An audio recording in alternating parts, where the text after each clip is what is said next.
Verbal gaffe or sign of trouble? Mixing up names like Biden and Washington, AP.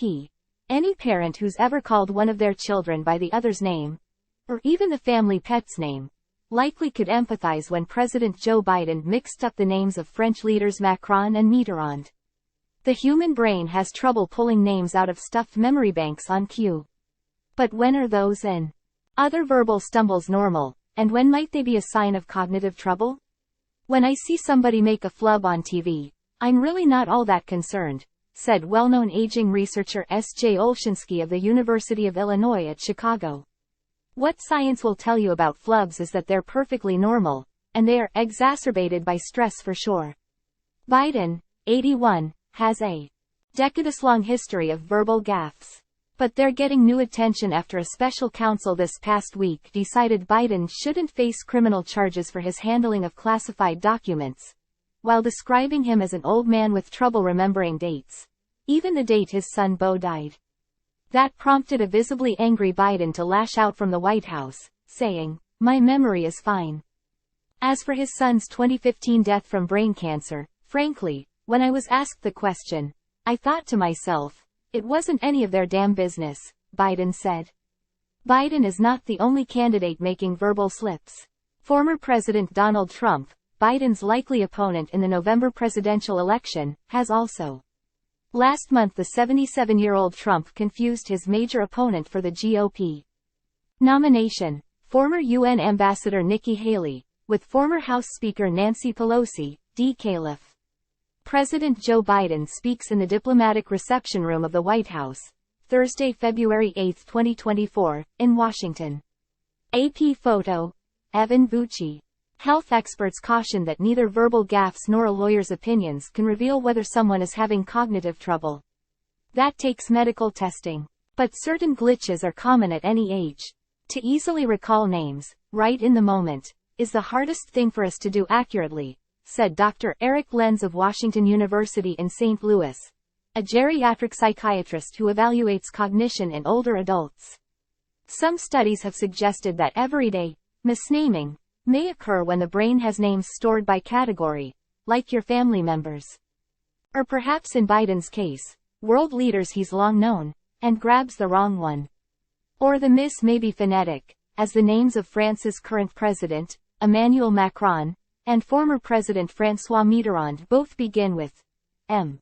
Mitterrand died in 1996. As for dates, emotion may tag certain memories but not run-of-the-mill ones, such as the special counsel's questions about when Biden handled a box of documents. Attaching a calendar date to an event is not really something that the human brain does at any age, Lenz said. It's not like a spreadsheet.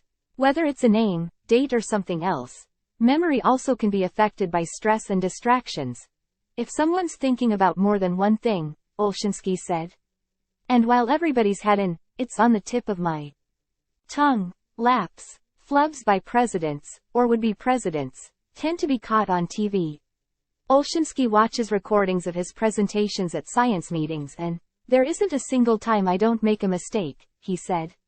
"I'm 69 years old, which I do not consider to be old, but I made the same mistakes when I was 39.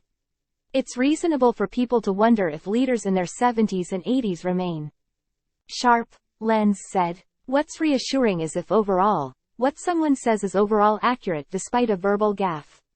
Some cognitive aging is normal, including delay in memory retrieval. People's brains age differently, and heart health, blood pressure and physical activity play a role in brain health." And while Trump often brags about passing a screening-style memory test several years ago, Lenz said the best assessment includes rigorous neuropsychological testing. The Associated Press Health and Science Department receives support from the Howard Hughes Medical Institute's Science and Educational Media Group. The AP is solely responsible for all content. President Joe Biden walks to board Marine One at the White House in Washington, Friday, February 9, 2024, for a short trip to Andrews Air Force Base, MD, and then on to Wilmington. AP photo, Andrew Harnick. File. President Joe Biden sits in the Oval Office of the White House, Friday, February 9, 2024, in Washington. Biden's team hopes it has found an unlikely opportunity to go on offense, and perhaps to unite an anxious Democratic Party, following the release of a special prosecutor's report on Thursday, February 8, that cleared Biden of criminal charges, despite finding evidence that the president willfully retained and shared highly classified information as a private citizen. The counsel made repeated negative references to the 81-year-old president's age and memory that echo broader concerns raised by voters in both parties. AP photo, Andrew Harnack, file. President Joe Biden walks from the podium after speaking in the diplomatic reception room of the White House, Thursday, February 8, 2024, in Washington. AP photo, Evan Bucci. President Joe Biden speaks in the diplomatic reception room of the White House, Thursday, February 8, 2024, in Washington. AP photo, Evan Bucci. President Joe Biden speaks in the diplomatic reception room of the White House, Thursday, February 8, 2024, in Washington. AP photo, Evan Bucci.